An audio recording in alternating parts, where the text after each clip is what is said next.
तर इंडिगोच्या विमानामध्ये मराठीला दुजाभाव का असा सवाल मनसेनं उपस्थित केलाय। अमित ठाकरेंच्या प्रवासाच्या वेळेस इंडिगोच्या विमानात हिंदी आणि इंग्रजीमधून उद्घोषणा झाली। त्यानंतर मनसे कार्यकर्ते आक्रमक झालेले आहेत। मनसे कार्यकर्त्यांनी इंडिगोला जाब विचारलाय। मनसेच्या इशाऱ्यानंतर मराठी उद्घोषणेच्या अंमलबजावणीचं आश्वासन हे इंडिगोकडून देण्यात आलंय।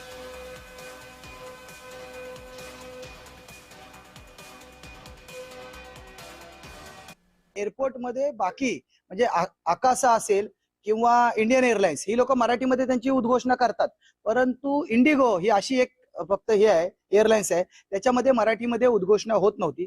सदर बाब आम्ही प्रशासनाच्या निदर्शनास आणून दिलेली आहे आणि त्यांना पत्र दिलेलं आहे आणि त्याचा आम्हाला रिप्लाय पण त्या लोकांनी देत आहेत की आम्ही ही गोष्ट 48 तासामध्ये तत्काळ मराठीचं जे काही तुम्हाला दुय्यम स्थान दिलेलं आहे ते नाकारून आम्ही मराठीमध्ये सुद्धा उद्घोषणा करू असा त्यांनी आम्हाला शब्द दिलेला आहे।